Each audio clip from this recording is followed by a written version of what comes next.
Thank you all so much for the love. This is actually the first time I did this was last night in New Hampshire. I'm still getting used to it, but I figure I've known her for 35 years. I live with her. Who better to tell you who she is and what's in her heart but me? But you should. Just so you can hear. One of these days she might regret this. I don't know. I mean, really what this election comes down to is picking the person that's going to fight for you. At the end of the day, who is going to fight for you? It's easy to do that when the decision is easy, when it's popular, but when it comes down to the tough choices of my political career or fighting for the people, what is this person going to choose? The people!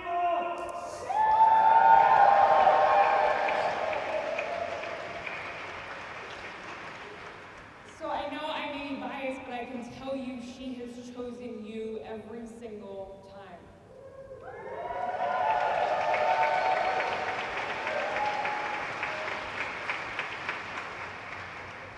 And this is all factual, this is not just me because I'm her sister and I love her, this is factual stuff you can verify. But since, even from when she was 21 years old, her political career, she was elected into the state house, her unit got deployed. Does she stay in office and further her political career, or does she serve and get deployed with her unit? She volunteered, stepped down from office, and she served.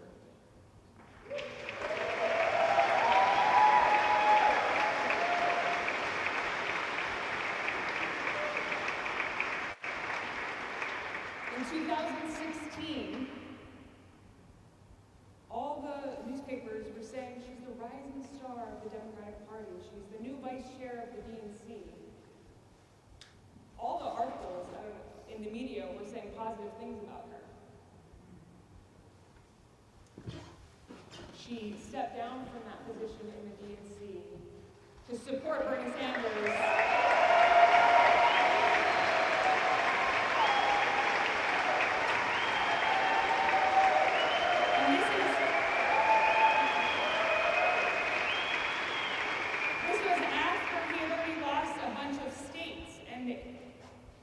Another example, I can't tell you how many times the experts have told her her political career is over. That is political suicide. She has heard that her entire life. A few years ago, she decided to stop taking PAC money.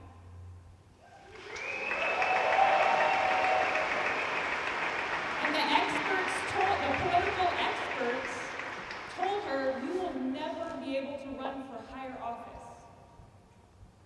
Because of this corrupt system that we have, they think you need lobbyists to win. But she was there fighting for you, so she doesn't listen to what the experts say, because she's there to fight for you guys.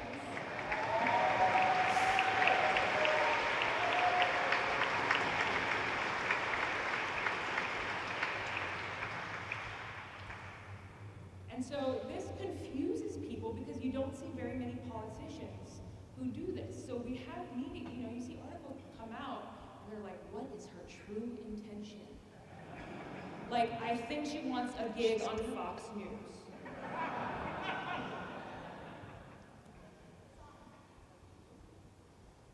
I'll just hold it closer to my mouth. How's that?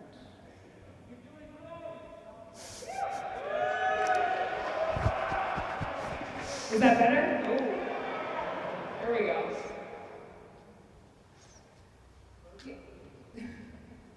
No, so these articles are actually saying, like, what does she really want? Why is she really in this race?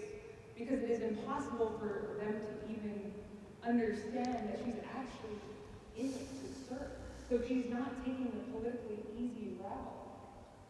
She's standing up and fighting for the people when it's the hardest. And so I laugh when I see those, but it's unfortunate how cynical people are. And so just to give you a little bit of background of who she is and how she was shaped from when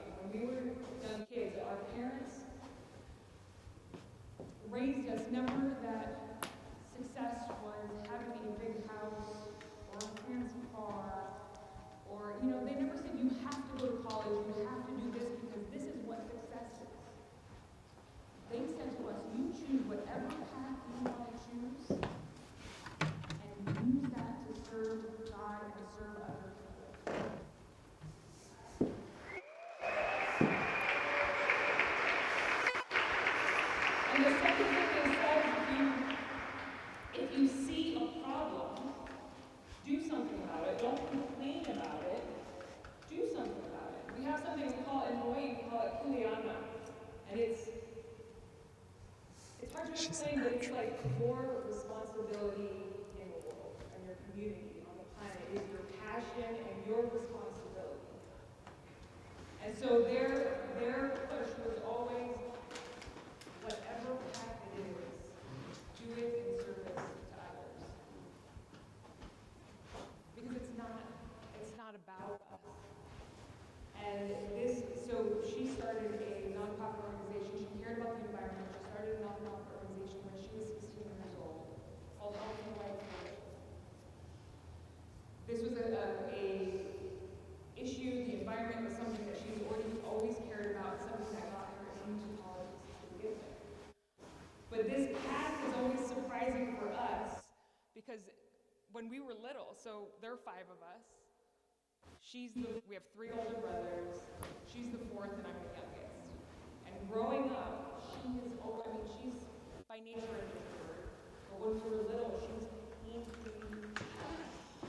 Like, she wouldn't even answer the phone because she didn't know who was calling at our house. And when we went to the grocery store, she would make me talk to the clerk or to find out where something is.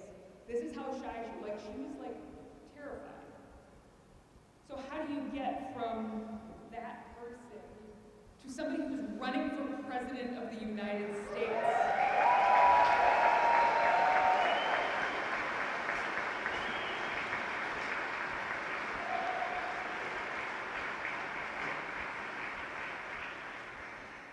She understood it wasn't about her, so the fear was real. When she ran for state house when she was 21, and she had to go knock on doors in her community, that's not always fun even if you're an extrovert. You don't know how they're going to be on the other side when they open that door. Imagine somebody who is painfully shy, sitting in the car,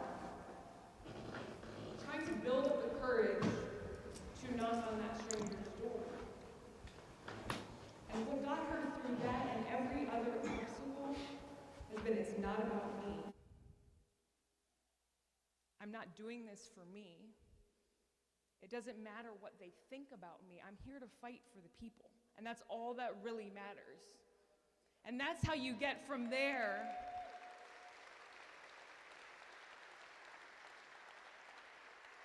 to every decision that she's made. So from the state house, she has served on the city council, she's served in Congress, the decisions she made in the military. It is always in this place of how can I best be of service? And you'll see that in her life. Another thing I get, or that people say that I think is pretty funny, is how is she going to stand up against Donald Trump? If they're on the debate stage, how is she going to, can she handle him?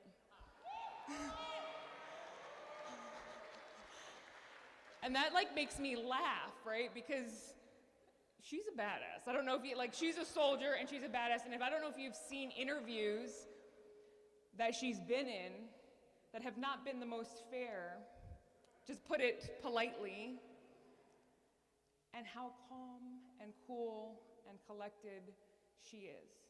Because you can...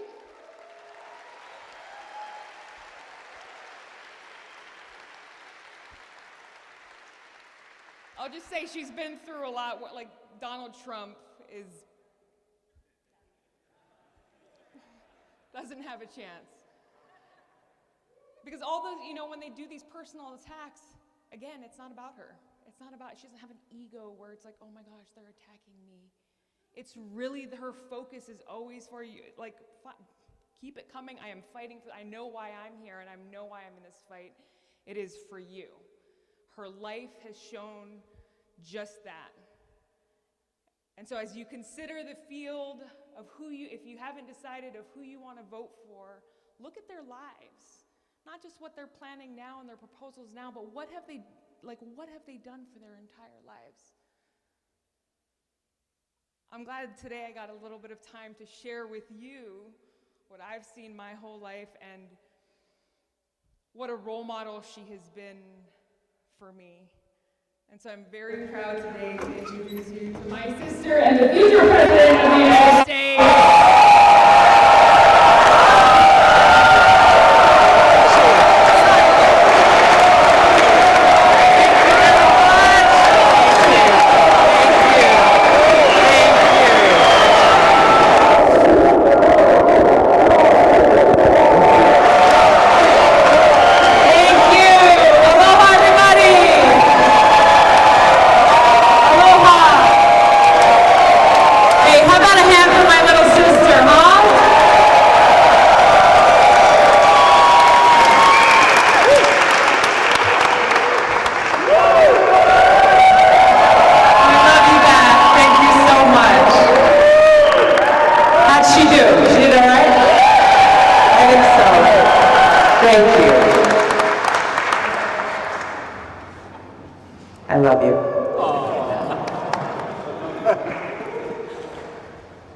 I love you too.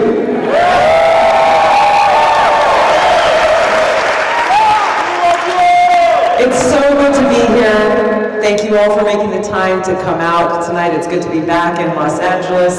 See some familiar faces, welcome a whole lot of new ones. I'm pumped up. I'm pumped up. I'm glad here you are too.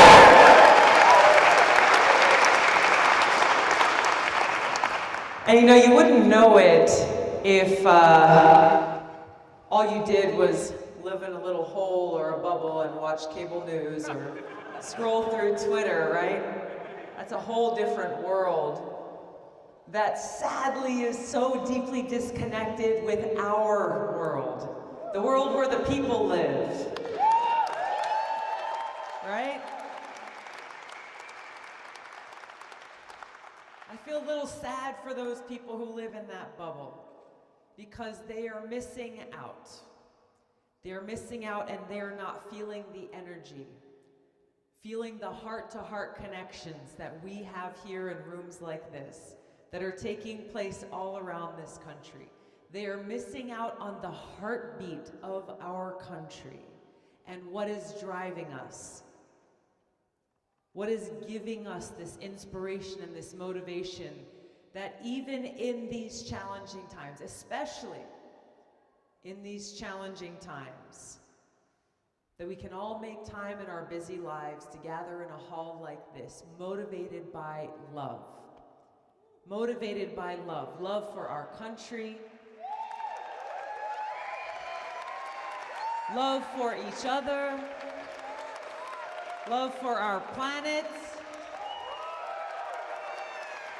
Fired up with full hearts, ready to do the work that is necessary to protect each other, to protect our planet, to fight for our future. And that's what this is all about. Now, my sister's going to be able to give my speech if I'm not careful, but she hit on the most important points of why we are gathered here, because of what's at stake. That we're gathered here motivated by this principle of service above self. We recognize how much and how long the government of the rich and powerful has caused so much suffering for the people. This is Katie, my friend from Hawaii. Nice to see you. We realize how much suffering has come about because of this government of the rich and powerful. And we know our potential. We are reminded, I just read Abraham Lincoln's Gettysburg Address again yesterday morning, and it was beautiful. I felt so inspired reading those few words, reminding us all about who we are and where we can go together. You know, in those words, he talked about the birth of a new nation on the basis of freedom and equality for all people. And he talked about the great sacrifices that were made on that battlefield, in that war, that those who gave their full measure, they paid the ultimate price, sacrificing their lives. And the best way to honor that great sacrifice for all of us, not just for them then, but for all of us, the best way to honor that great sacrifice is to ensure this new nation is led by a government of the people, by the people, and for the people.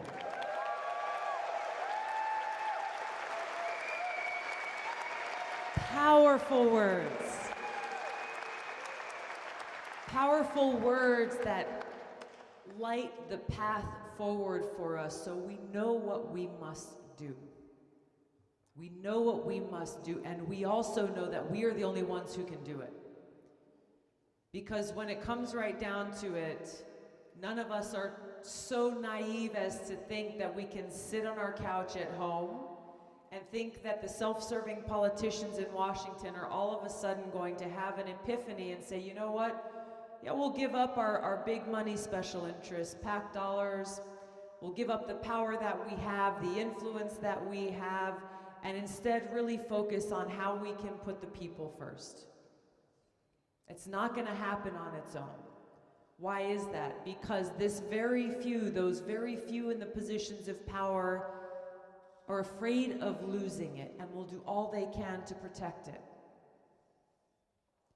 There is nothing that can change that other than us, than we the people making sure that our voices are heard. Now we can go through some of the examples of the ramifications and the consequences of the status quo. What are the ramifications if we decide, you know what, going out and voting is hard. Going out and registering other people to vote is hard. Going out and campaigning is hard. Going out and setting your own life and your time aside to go out and do this work is hard. Can be challenging, yeah. Put your own interests aside for a time and go out and do the good work for others. So you know what, let's just stay home. You know what will continue to happen? We'll continue to see a broken healthcare system that rewards the rich and punishes the poor.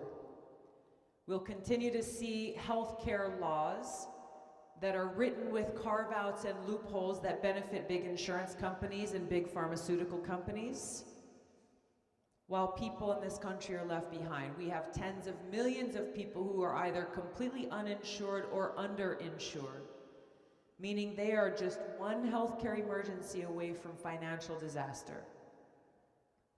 Tens of millions of people right now. We have people reliant on Medicare for their healthcare, for their prescription drugs, for their medicine. And yet written into our healthcare law, it says that Medicare is not allowed to negotiate lower prescription drug prices with these big pharmaceutical corporations. Not allowed by US law. The very law that is supposed to be working for us, but it's not. And how does that happen? You've got some high-powered lobbyists who are paid a hell of a lot of money to go in there and get their seat at the table to help write these laws to benefit their bosses and increase their profits while leaving the rest of us behind.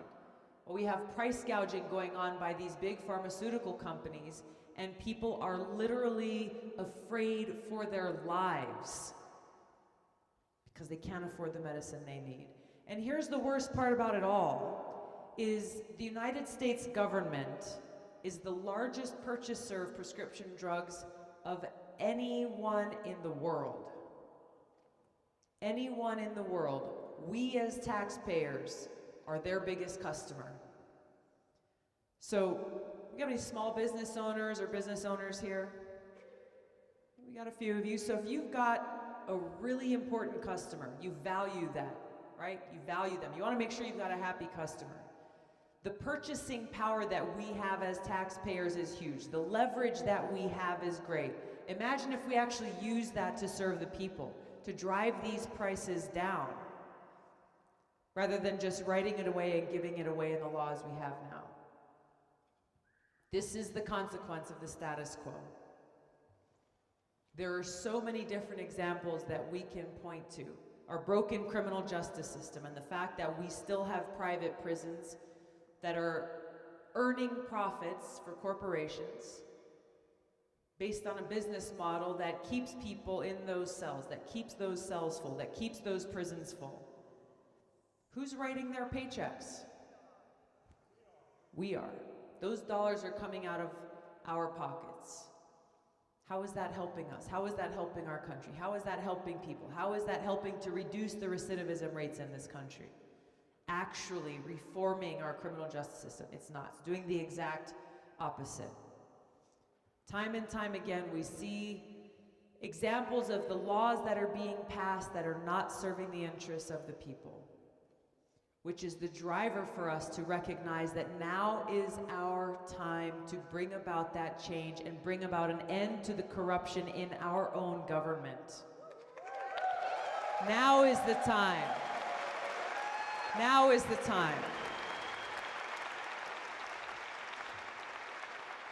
So we can't afford to wait. We can't afford to wait. There are great obstacles before us because the people who continue to profit off of the status quo don't want to lose their profits or their power, and they're afraid of the voices of the people. I remember talking to one of my colleagues in Congress as over the last few years, especially in 2016, we saw more and more grassroots donors fueling campaigns, people giving $5, $10, $27 to truly have people-powered campaigns. And I went to my colleague and I said, my God, this is amazing. This is amazing to see how many people are getting involved in this process. This is true people power. And the colleague that I spoke to, he said, Tulsi, you don't understand. This is a threat to every incumbent in Washington.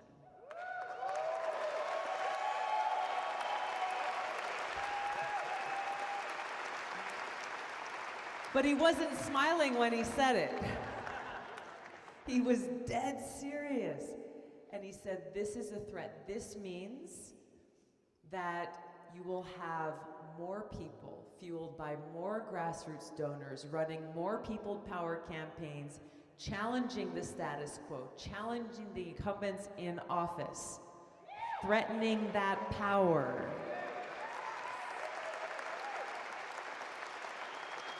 Because most people who've been in Washington for a really long time rely on those PAC contributions and those lobbyists and those fancy receptions that they go to fund their campaigns.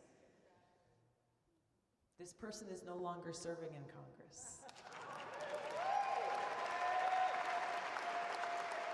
But it just shows the contrast of what a people-powered campaign looks like and feels like and what we can accomplish, motivated by love as opposed to those who are motivated by fear. Fear of losing their power, fear of loss, as though that position that you hire us for defines them and that without it they are nothing. Thinking about themselves rather than those who have entrusted them with their votes and the responsibility to be their voice.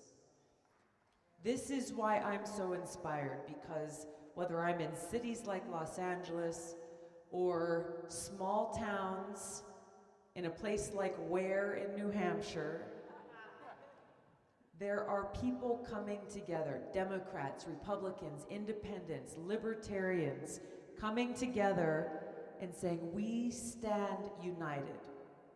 Because we know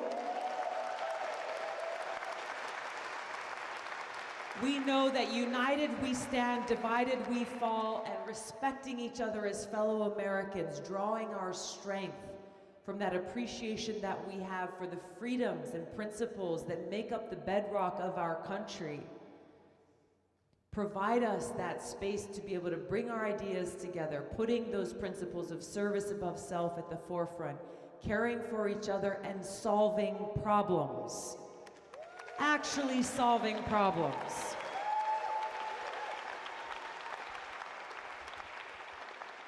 And this is what's possible. This is what's possible. I know there's a lot of cynicism and frustration. We were at a town hall in Iowa the other day where a young woman who probably was in her mid-20s came up to me at the end of it afterward, and she pulled me aside and she just said, Tulsi, you know, I don't think it's possible. I don't think it's possible to have a government of, by, and for the people. I don't think it's possible to trust that we would have a government who would, once we end these wasteful wars, then take those dollars, take the dollars that we would have otherwise continued wasting on these wars and use them to serve the people. I don't trust that they'll do that. So I think they'll go and they'll try to cut taxes, or they'll go and try to, you know, do something else with this money and not actually use it to serve the people. And my heart hurt a little bit to hear her say that, but it just speaks to how deep the cynicism runs because our government has failed the people for so long. But what I shared with her is that, you know, what are your options here? What are your options? Are you going to turn your back and go back into your own little safe space and pretend like none of this is going on and continue to allow the status quo, the rich and powerful to run away with things? Or are you going to stand up and fight? Stand up and fight. Because what do we do for those we love? We fight for those we love. We protect those we love. Remembering always the example set by Dr. King, reminding us that in times where we feel like we're surrounded by darkness, when hate and bigotry and divisiveness is on all sides, he reminds us that darkness can't drive out darkness. Who knows the words? Only light can do that. That hate cannot drive out hate. Only love can do that. Say it with me. Only love can do that. That is what makes the difference. That is what makes the difference. When we stand united, motivated by this love, we make sure that every single American in this country gets the quality care they need when they need it. No ifs, ands, or buts. When we stand united, we finally bring about an end to this failed war on drugs that has torn so many families apart and ruined people's lives. We bring about the real reforms to our criminal justice system that we need. Prison reform, sentencing reform, ending cash bail, ending private prisons. I know a lot of you have been fighting these battles right here in California and making great progress. You see the kind of change that's possible, that seems impossible at first, but when people stand up and fight for each other, change happens. We win. Exactly. Look at our environment. Unfortunately, the word climate change has become a very divisive term. Depending on what kind of room you're in, you bring this up, you'll either get cheers or you'll get boos. So let's take the rhetoric, put it aside, and just talk to each other as people. What do we care about? What is the thing that is central to our existence as humanity? Clean water. Clean water. Where's our Standing Rock people? Mini Wichoni. Water is life. Water is life. None of us can exist without it. Clean air. Clean air. Having a safe place for you, your loved ones, your children, and wanting to leave that safe and beautiful place behind for their kids and their kids and their kids to come. This is a people issue. This is a human concern. It's not a Democrat or a Republican concern or progressive or conservative concern. This is a human concern. So we come together on this common ground, then we can begin to help make better choices, not only in our own lives, but better policies that will preserve that future. That's what I know we can accomplish when we come together, to make sure that we are making this transition off of fossil fuels and to build a strong, green, renewable energy future.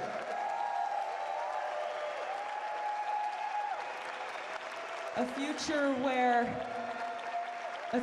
you're not forced to choose between a good-paying job and ruining our environment or no work and protecting our environment. That's a false choice.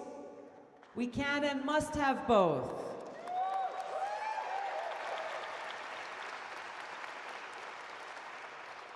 There's a lot of other issues we can go down the list. Immigration reform. This is an issue that we're deeply concerned about with what's happening at the border, with our fellow veterans who are continuing to be deported out of the country that they put their lives on the line to serve. The immigration crisis that sees children taken out of the arms of their parents. There is so much more that we have in common when we look at what we are concerned about than we often realize.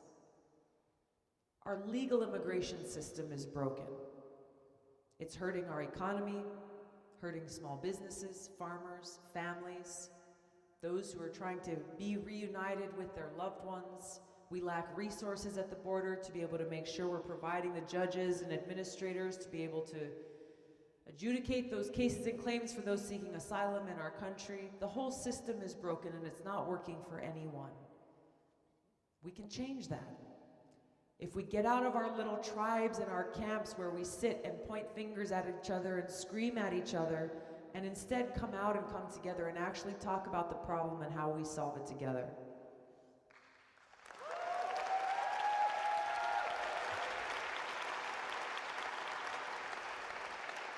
There are a number of other issues that I'm sure we'll talk about a little bit more in the questions and answers, but you know that there is an issue that's central to the rest of these. That issue is the cost of war. The cost of war.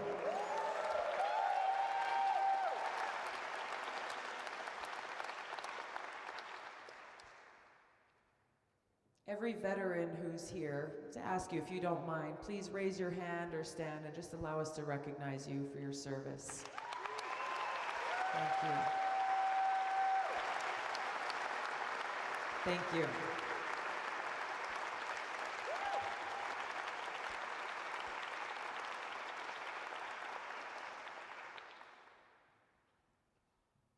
It is those who have seen the cost of war firsthand who fight hardest for peace.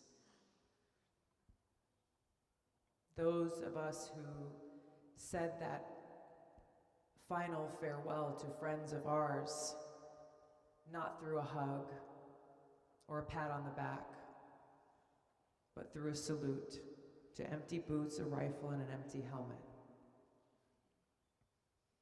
Families at home. 4,419 families never got to say their final goodbye to their loved one who was serving in Iraq. They saw them come home in a coffin. 2,524 families never got to welcome their loved one home from Afghanistan. Tens of thousands more injured, both visible and invisible wounds, scars that they will carry with them forever. This cost of war is real. These aren't just numbers for so many of us. These are our friends, our brothers and sisters, our moms and dads, sons and daughters. We can never forget. We will never forget the price that they paid, and the sacrifice that's made. The cost of war that so often goes unseen is the one paid for by every single American. Over $6 trillion taken out of our pockets since 9/11 alone. Over $6 trillion taken out of our classrooms, out of our healthcare clinics, out of our roads, bridges, out of our basic infrastructure needs. And for what? To pay for counterproductive, wasteful wars that have undermined our national security, taken American lives, and caused death and pain and destruction in the countries where we've waged these wars. Why is no one really talking about this? When this issue, where our taxpayer dollars are going, is central to every other issue that we face. Every other issue that we face. Our foreign policy and the decisions that are made are at the heart of everything else.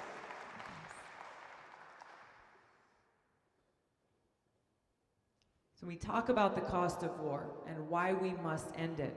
We can see the connection. We can connect the dots.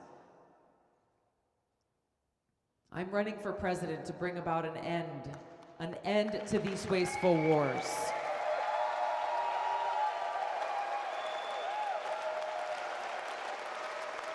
To end these wasteful wars, this new Cold War we're in with ever-escalating tensions between the United States and nuclear-armed countries like Russia and China, this arms race that is ensuing, getting worse because of things like Trump tearing up the INF Treaty, negotiated over 30 years ago between Reagan and Gorbachev, a thing back then that the pundits in Washington said was impossible. This was an impossible agreement. Why did they do it? These two guys who were supposedly rivals and adversaries came together, negotiated this historic treaty for the sake of peace and the safety of their people, all of their people. Instead of actually recognizing there were some challenges with the treaty and doing the work that a leader does in strengthening it, Trump tore it up, threw it in the trash, walked away, and then immediately started telling big defense contractors, go ahead, we're gonna pay you billions of dollars to build more missiles that were banned under that treaty because we're in an arms race now and we've gotta win. But guess what? There is no winning in this. There is no winning in this race. There is only a loss of safety and security, not only for the American people, but for the world. The only ones who are laughing their way to the bank is the military-industrial complex that's building more of these bombs.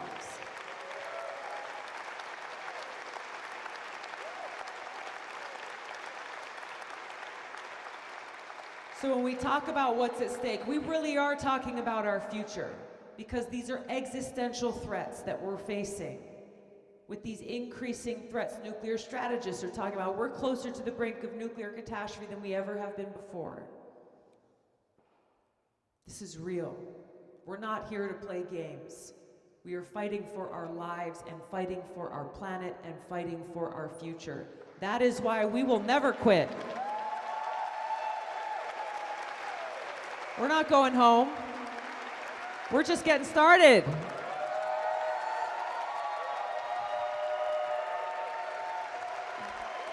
We are just getting started. So we've got a lot of work ahead of us. Some of you have asked questions about the debates. Debates or no debates, we are driving on.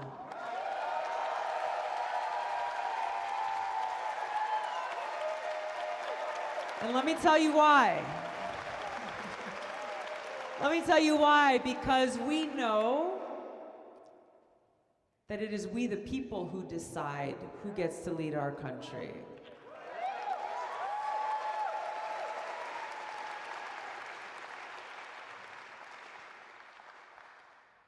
They forget that sometimes.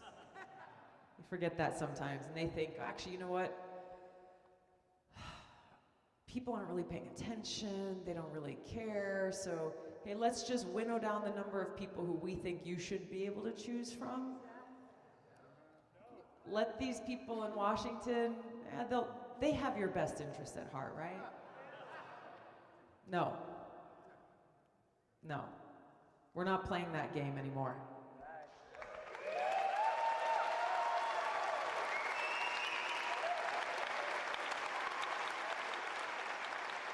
We're not playing those games, but they didn't get the memo. That's all right. We're driving on. So March 3rd is a really big day here in California. March 3rd is your Democratic primary. It is earlier this year than it ever has been before, which means you have a unique ability to help impact the momentum and message that you send to the country. So what I'm really trying to say is, y'all got a lot of work to do.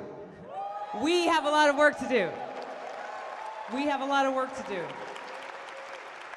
You have a big state with proportional delegates. It's no winner take all.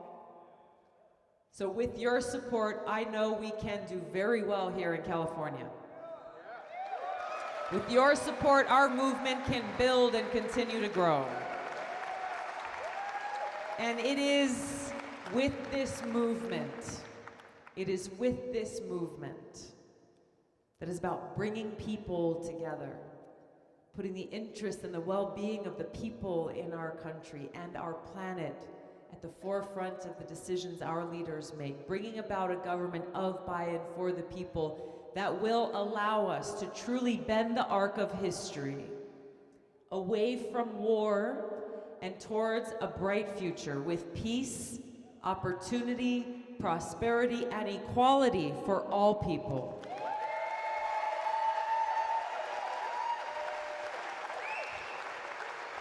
That's what it's all about. I'm so grateful to all of you for being here, for joining me in this movement. And I'm so grateful. And I'm so proud.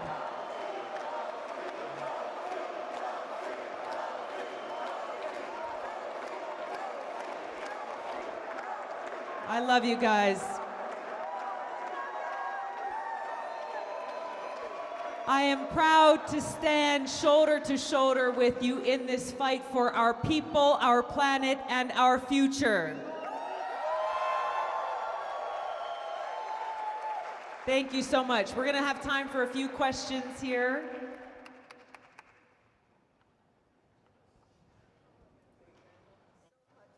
You guys are so awesome. You know, I was feeling a little bit jet lagged and kind of, feeling the time change here a little bit before I came out, but you guys got me all pumped up. You got me fired up.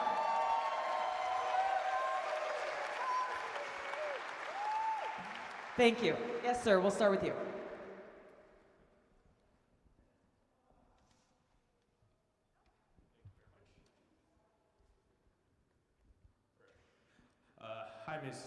Hi Tulsi. Hi. It's nice to see you here tonight. My name is Charles. I'm from Los Angeles, and my family actually escaped from communist China. And right now, I know a lot of people, a lot of my friends on the ground in Hong Kong, hoping they could have the same Second Amendment rights to protect themselves against a tyrannical government. So I guess my question is, as president, will you join the rest of the Democrats to support this gun control, or would you stand up for citizens' Second Amendment rights and their right to choose the method of self-protection? Thank you.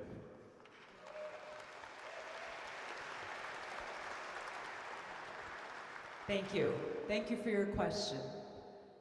This is an issue that unfortunately is one of the biggest ones that's tearing our country apart. But it doesn't have to. You know, right now you have two extremes, people in two different camps, generally. On the one hand, you guys hear me okay? On the one hand, you have one extreme saying there should be no restrictions whatsoever to those Second Amendment rights. There should be no restrictions about who is able to own a gun in this country and who is not. And on the other hand, you have people who want to see the Second Amendment go away altogether and want to see guns banned in this country. But the vast majority of people in America, I believe, understand and uphold the Second Amendment while also desiring sensible gun safety laws in our land. To make sure that these guns are not getting into the hands of those who seek to do harm to others. Now, a few months ago in Congress, we passed a bill, H.R. 8, that would make sure you have universal background checks. There are other bills that we've passed that have to do with closing the loophole in our laws that allowed the Charleston shooter to massacre people as they gathered in their places of worship. We've passed some of these bills that I believe are common sense pieces of gun safety legislation that uphold our Second Amendment rights while again making sure that those who would inflict this devastating harm and murder on others are not allowed to do so. Now these bills are sitting in the Senate right now. It's up to the Senate leader, Mitch McConnell, to bring those bills to the floor in the Senate for a vote, but he won't even do that.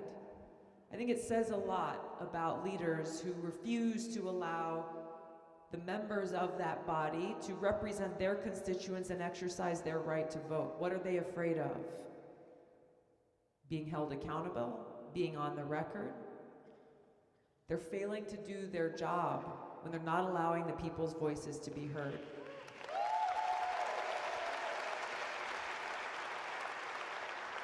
Now, I think there's a deeper issue here because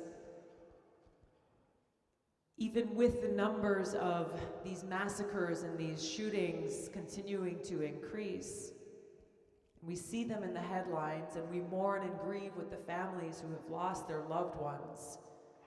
Sadly, there are families every single day in our country, in cities like Chicago and others, who are losing their children, who are losing their loved ones to gun violence. But their names aren't ever heard on the news. So there are illegal guns, gang violence, crime. There are other things that are happening here that we need to address. Passing some of these gun safety laws are important, but it's not going to solve the bigger challenge that we have. And there are a lot of things that are driving this. So we together as a country need to recognize this is not about us versus them, but it's about us coming together as people and standing up for our lives.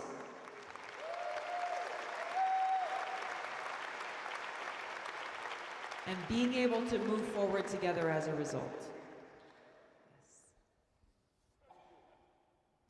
Major, from one combat veteran to another, I want to thank you for mentioning Abraham Lincoln, because America's moral obligation to our veterans must be more genuine. Here in West Los Angeles, we have the biggest and the busiest of the VA homes. I'm sure you know about it. And I'm sure you probably heard about the land grab issue that's been debated there. Senator Isaacson and Senator Tester called for a voice vote to amend the West Los Angeles Leasing Act that was supposed to fix that by adding one word, new. And by adding that word new, they grandfathered in some of the they said so they can save the deals to our leadership that wasn't aware. But the deals they were saving were the good old boys club that exists there. And we have exposed a lot of things in the challenge of that land grab. We feel that if we can begin to genuinely care for the veterans, the 4,000 homeless veterans that are in California alone, we can begin to model that for the larger population solution for homelessness. We need your support in this. We need a champion, and we believe in you. Thank you.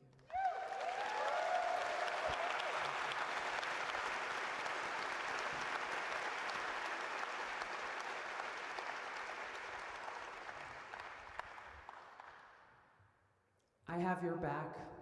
I'll do whatever I can to be able to help you in this ongoing specific challenge, but in the greater challenges that you're raising. That we are still seeing around 20 of our brothers and sisters in uniform take their own lives every day.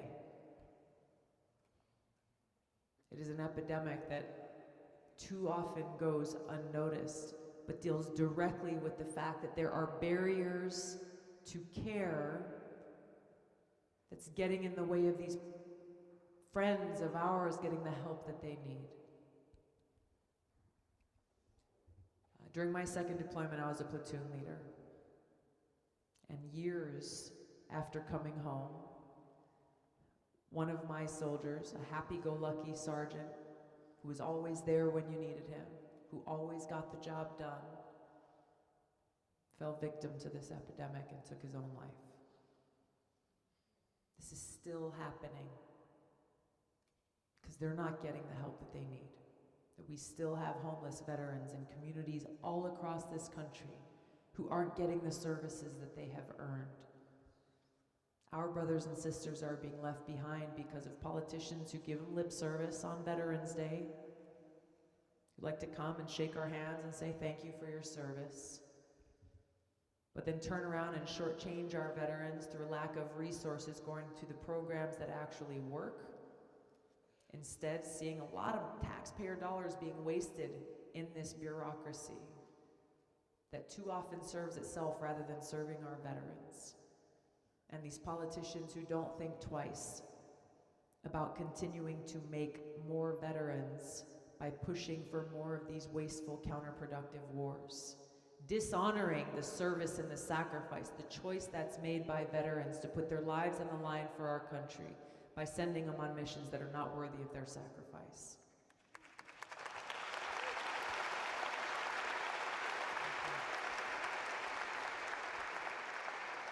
The experience that I bring to the most important responsibility that the President has as Commander-in-Chief is real. It runs deep and it's personal.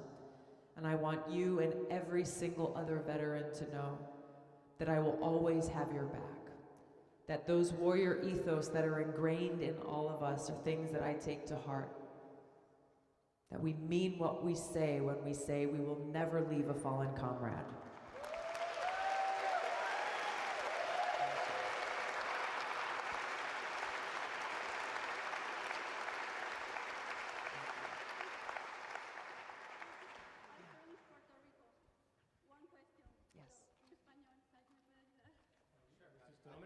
Sí, mi nombre es Heidi Rivera, soy de Puerto Rico Heidi Rivera from Puerto Rico. y quiero saber cómo puedo ayudar a la isla en la deuda que está abarcando. She would like to know what steps would you take to help the island in regards to all the outstanding debt that is buried under, Y en otras áreas. and in other areas of need for Puerto Rico. And there are many, unfortunately. I was grateful to have been able to be there for a couple of days to join Puerto Rican people from all across the island, people who came from all parts of the world, to stand up against corruption.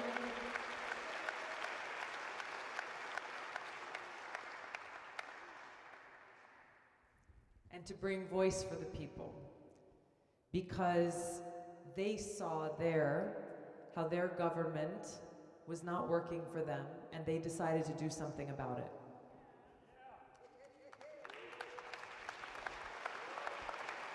And I just gotta tell you, for those of you who saw little clips on the evening news about this, you probably saw, and this happened actually while I was there, I did a live interview, and while I was talking, my sister was in the other room, and I was talking about how people from all walks of life were coming together joyfully, celebrating, playing music, dancing, calling for the resignation of a corrupt governor.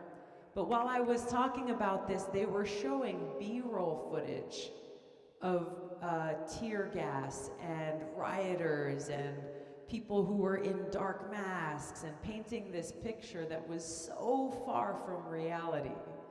It just shows what's wrong with our media. They're not telling the truth, right? And the beautiful thing that we saw there in Old San Juan was very early in the morning. It was 2 o'clock in the morning, 5 o'clock in the morning. Yes, there were some people, some bad apples there who were trying to cause trouble. But what we also saw were people who were coming out and painting over graffiti, protesters, sweeping the streets, picking up the trash, cleaning up Old San Juan because they love their home and they love their town. The key to our bringing about the kind of change to address the corruption in government that has gotten in the way of federal aid getting to the people who need it, and that has stood in the way of being able to help bring about the kind of recovery reform to deal with the crushing debt that Puerto Rico is dealing with, has come from that corruption. Rooting out that corruption is first and foremost. And for the federal government, standing with the people of Puerto Rico as fellow Americans, hand in hand, to move forward to a new beginning. The challenge there is complex. There's no simple, easy answer to it. It's going to take big change in Puerto Rico, and it's going to take support from the federal government to be able to do it. My commitment to the people of Puerto Rico is the same as my commitment to every American in this country to continue to fight for you. Thank you. Thank you. Thank you. Yes. So I have a question about GMOs, but before that I just want to thank you for what you said in the second debates, because there were several times where I had to jump up and I can't believe the things that you have the guts to say. It's just amazing.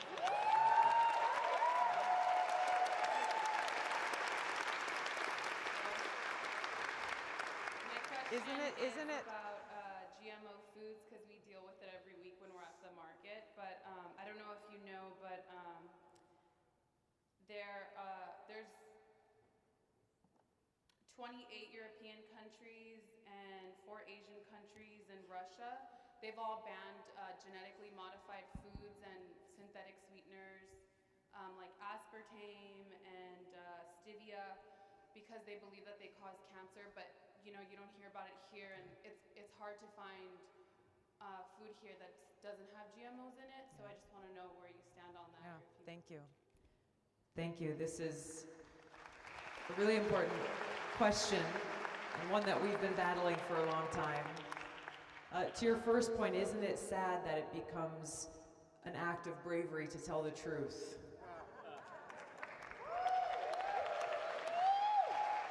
We need more of it. GMOs in Congress, there was a bill called the Dark Act a couple of years ago. It's actually under the previous administration. That's what we called it. It's not the name that was on the bill, but the real goal of the bill was to keep the American people in the dark about the kinds of GMOs and other things that are in the food that we eat. Now, this bill was marketed as a transparency bill, as a labeling bill, but it was everything but that. It was basically a bill encouraging big corporations to mark the food as a voluntary act, that if they felt like letting us know what was in it, they could. I've introduced and supported legislation year after year that would do exactly the opposite of that, to make sure that we have mandatory labeling that's making it clear so we know and can make informed choices about the food that we eat.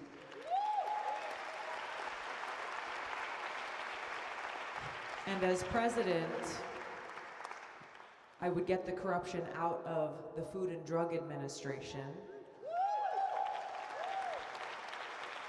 That's the agency that continues to block the banning of foods that so many other countries have already banned and that they've proven to be harmful. Unfortunately, we're seeing a lot of examples of this as reports come out. More people get sick, and they're tracing these things back to substances and things that are found in the food that we eat every day and that we feed to our kids. How did we start this conversation? The consequences of the rich and powerful.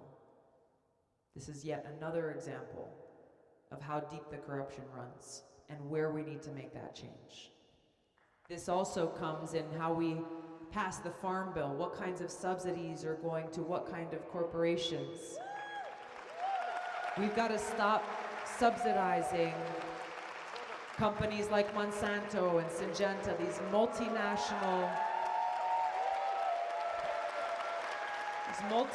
agribusiness corporations. They don't give a shit about our soil. They don't care about the quality of food that we eat. They're in this for their bottom line and their profits. Instead, we should say, let our money talk. Let's support our small farmers. Let's support those who are farming sustainably. Let's support those who are pushing for regenerative farming, who are able to grow food and regenerate the beauty and the strength of our soil, making sure that it's there to serve us for generations to come. Thank you. Take one in the back there. Yes, sir, in the white shirt. Sorry.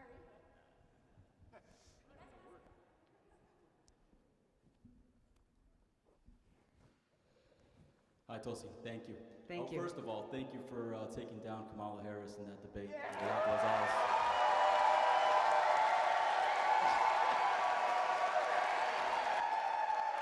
Wow.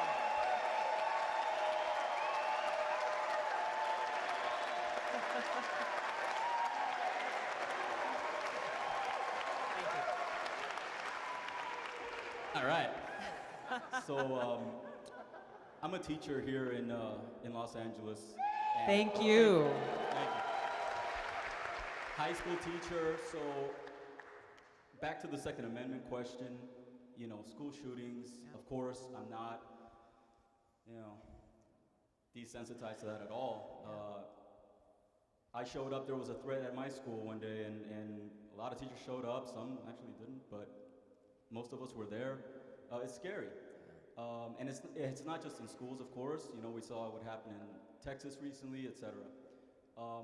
But even though I agree with pretty much everything you said over here to this gentleman, I think the question of assault weapons is what bothers me the most because, well, wait a minute, you might not be on my side here.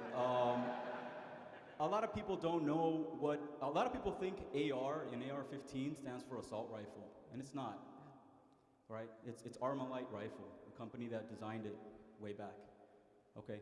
A lot of people don't know what semi-automatic means. They hear semi-automatic and they think that's a dangerous weapon. Semi-automatic is like a revolver, one pull, one shot, right? The bans that we're seeing here in California especially, you can't have, it's an assault rifle according to the politicians here in California if it has a pistol grip, right? If it has an adjustable stock. If it has an adjustable stock, it makes the firearm safer to use. If it has a pistol grip, it's safer to use and hold, as you know, of course. But most people don't, right? So since I recently learned that you are in favor of a ban on quote-unquote assault weapons, knowing that there are other rifles such as the Mini-14. The Mini-14 is also a .223 caliber, just like the AR-15, right? But when you find them, you typically find them in wood frame. They're all mostly wood. But the AR-15, you typically see them all black with the adjustable stock, and they look like scary weapons when they're just rifles. And just because a mass shooter or multiple mass shooters choose to use that weapon doesn't mean that they won't use another one like the Mini-14. The Virginia Tech shooter used pistols, right? So what can you tell me or us about this faux scare thing about assault weapons? They're rifles.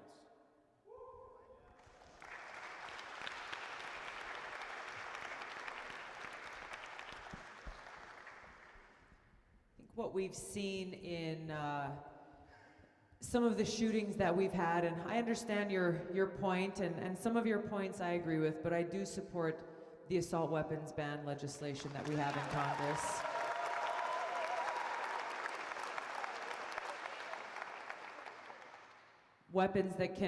Guns that can very easily be turned into with the high capacity magazines and other adjustments that are often made that allow for more loss of life in a very short period of time.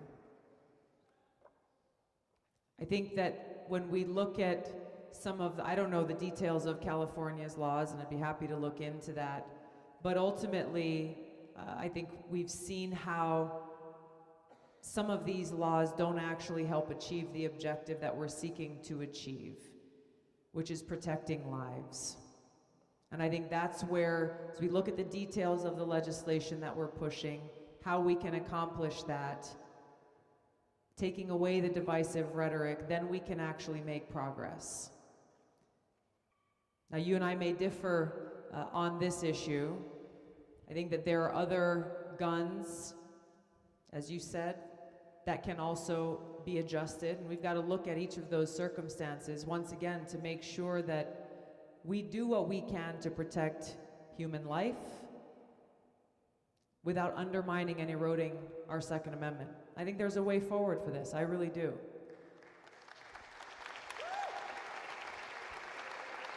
Thank you. Thank you. Yes, ma'am. Your last question here.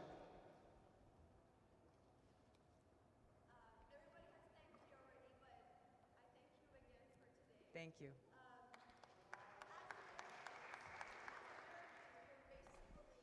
That we're the savior of the world, that it's our job to go protect others, and to go spread the seeds of democracy, which is exactly the reason that has been used to intervene and invade other countries. With your beautiful anti-war policy, beyond monetary reasons that you're proposing, how are you going to address the higher moral ground void that it's going to create in the American people, especially because it might create a weaker image of the US compared to the other world leaders? Thank you for your question. I disagree with the premise of your question. I think that the world right now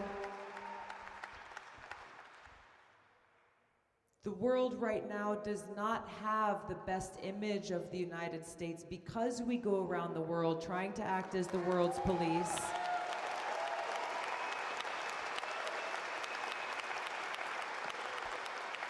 Trying to bully other countries into submission rather than being the force for good that we can and should be in the world.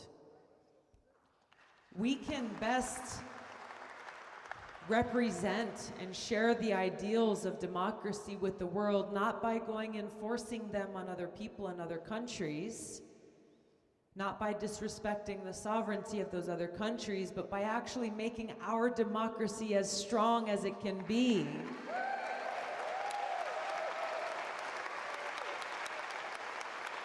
And doing the work and making the change we need to strive towards that more perfect union here at home.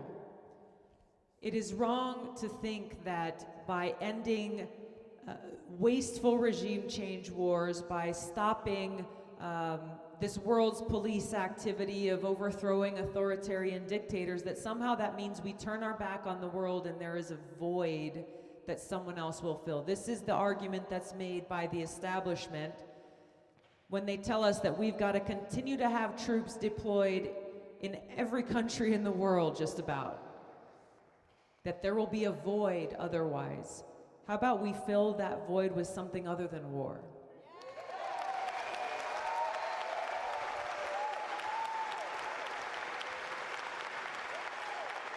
And this is what is at the heart of my foreign policy. We don't turn our back on the world.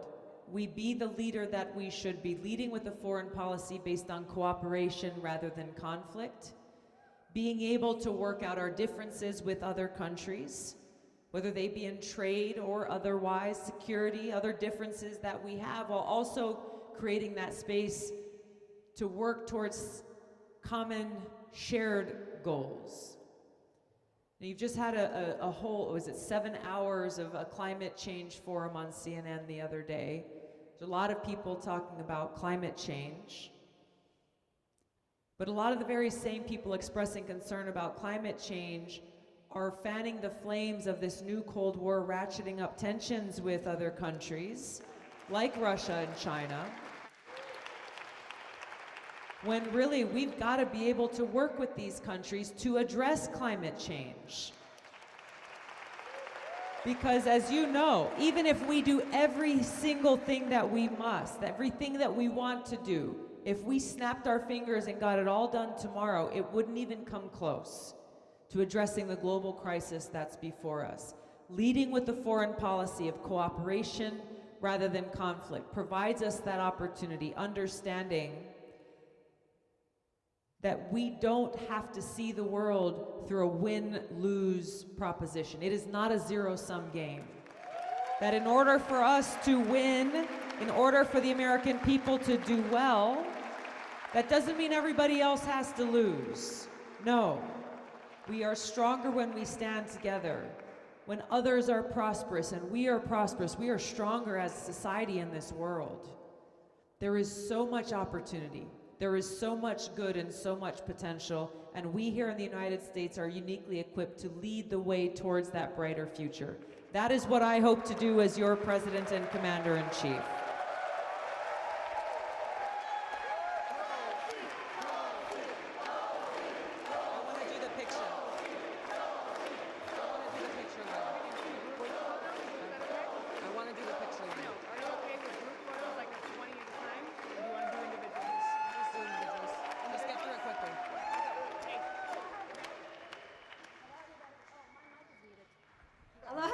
sorry, my mic was muted. figure out where So to do it. we don't have Put it on time stage. to have a Thank you. selfie line. Yes, we but what do. we're gonna do is we're gonna have Yvette. 25 people at a time.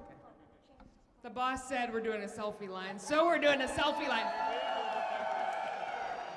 But we're already late, so no questions, just a quick photo so we can get everybody in. Don't rush. Stay where you are. Hold on. Hold on. Listen, please. We're gonna have 2 lines, okay?